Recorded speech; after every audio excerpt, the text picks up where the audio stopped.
Oh, so we're live on a bunch of channels.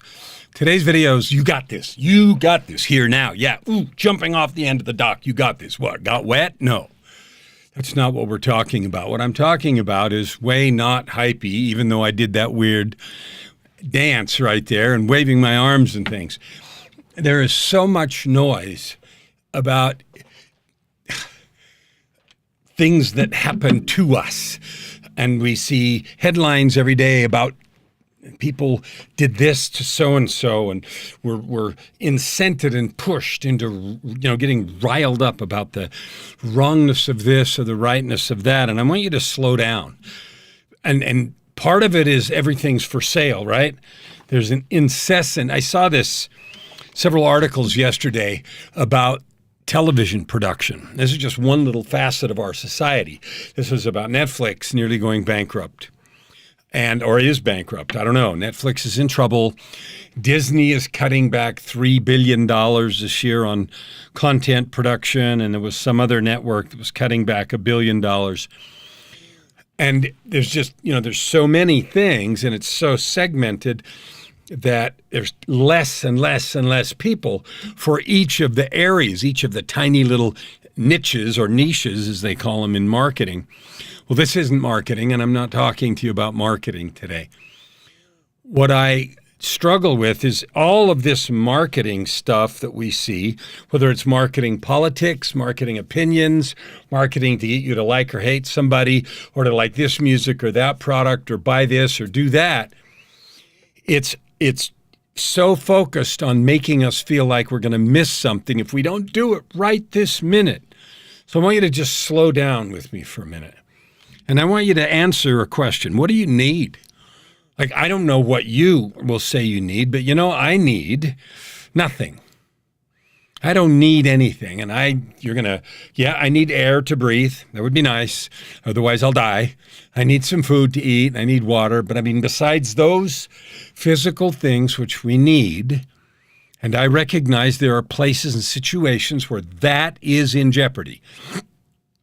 And we, as people, should be doing everything we can from our place of enormous and embarrassing abundance to give and serve and love those who don't have enough of those basic necessities. So, and that's something I love doing. I had the unique opportunity the other day to have a conversation with a coaching client. And I'm not going to give the details because it's just not important. But in the end, we ended up together creating a huge donation for a pet rescue service in Ukraine. A significant amount of money to a pet rescue service in Ukraine. Why did we do that? To add good to the world. And, as it turned out, pets was something that was important to somebody in the process. And so we did that, and we created a significant donation for that. So I'm not talking about needing food or water or air, because you need that and I need that. But I'm talking about all this hype that we have to have certain items. We have to have a certain lifestyle. We have to have a certain amount of completely discretionary time where we can stare at the ceiling. Well, you know what? You own all your time right now. And I'm going to say something that you're either going to get mad at me about or just dismiss as nonsense. And here it is. You can have today a life every day where you live in joy, where you have, I call it the ultimate life, a life of purpose, prosperity, and joy. You can have that today, and I can say that without knowing you. And I can say that without knowing your financial situation, without knowing your emotional or relationship situation. And here's how come I know that. Because peace and joy is a choice. It is something you have inside of you if you want it. And we are so conditioned to believing what we are told or what we are shown or the nonsense that's poured on us that we think we can't have prosperity unless we have a certain number of things. Throw it all away. If it all evaporated, like literally, if all of it evaporated, all of the extraneous stuff, we could still be happy. There would be nothing that would prevent us from being happy if all the extra clothes and cars and boats and houses and everything all just evaporated. It was gone, and here we are. We had enough to eat. And you know what? One of the things that's COVID has done is it's forced us to reevaluate our priorities and to look at and to learn to connect more on purpose. I belong to a little thing called Lunch Club, and maybe you know about it or not. And if you don't, hit me up and I'll tell you how to use it. Lunch Club is an AI-powered networking thing, and it's kind of cool. But as I meet people, and I've met people from all over the world, nearly 200 of them, probably more than half have said they were on Lunch Club because of COVID. And they needed an opportunity to meet people. And it wasn't about biz dev or getting money or anything. It was just chance for human interaction. You can fill that need by serving. You can fill that need by loving. Here's your challenge today. You want a life of prosperity? You want a life of joy? Take time 5 times this week, once for each weekday, and go out of your way to do something completely unexpected for service for somebody. I dare you. I dare you to do that. And then to give me a comment back and just tell me what you did. Share it with me. One of my favorite phrases is add good to the world. Add good to the world. And you can start with something small. You know what? I was caught in my own thoughts and I intentionally smiled and made someone's day. Or I complimented them. Or I went out of my way to do this, that, and the other. Or I made a phone call. Or I sent a text to somebody on purpose to build a relationship or to create love or to repair a relationship. I dare you. So when I talk to folks, and I talk to a lot of people because of how I conduct my life, I talk to hundreds of people, new every month, and a couple of dozen, 3 dozen every week, new people I've never met before. And I do that on purpose. And more often than not, the average of people's emotional state is below 50%. They're worried, unhappy, fearful, not feeling in control. And you know what? That's all fixable because all of those things are in your head. I'll ask often, are you threatened at this moment? No. Are you hungry at this moment? No.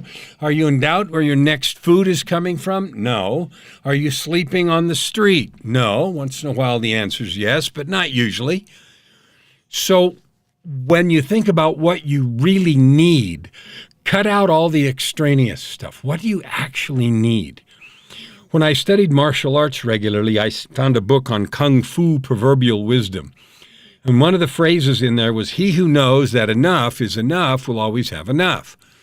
And likewise, she who knows that enough is enough will always have enough. What the heck does that mean? Well, our wants have gone so outsized that we choose to use our time to get more stuff instead of loving each other. If you chose an hour a week to do nothing but go out of your way to love someone, experiment with that. I'd love, as a possibility, to suggest that to you. Pick a brand new hour and just go do nice things. I don't care if it's virtually or in person. And I'd like to know what happens. I dare you to do that. In the most humble and nice and loving spirit. I'm not saying it. I'm just inviting you to consider that. Because there is so much fear and lack of control and worry and a disease I call WITOT. W-I-T-O-T. And it kills more people than COVID. And you know what it is? What I think others think. Whether it's on social media or what people are going to think in public or how they look at us or feel about us. It's this horrific disease that we live in. One of the most important things that I get to do, I'm blessed to do as a coach, is help people understand that through their thinking, me through my thinking, you through your thinking, you create your day. You create your feelings. You choose your thoughts and create your feelings. Think about that. If you knew for sure you could feel happy anytime you wanted, would you do it? Really? Because you can. Joy is a choice. Joy is a choice. And I don't mean to be silly and run around and ignore important things, but I'm saying we create so much misery. Feelings of fear and sadness and anger and injustice and everything are just collections of neurotransmitters that we get in our head. So I'm saying a bunch of woo-woo mumbo-jumbo and I get it, but here's the challenge for you. The challenge for you, if you're willing to do it, is to take 1 hour this week, not put anything in it except who can I serve? Not so I can get something back, no return asked, no return expected. Just go out of your way to serve and love somebody or somebodies. Pay somebody's bill at Starbucks. Just go out of your way to send copious amounts of love notes and beautiful messages to people, encouragement. Just try it for 1 hour and let me know what happens. I'd love to share that experiment with you. It'll change your life. It'll change your business. It'll change your relationships. And it sure as heck going to change how you feel. We'll see you tomorrow.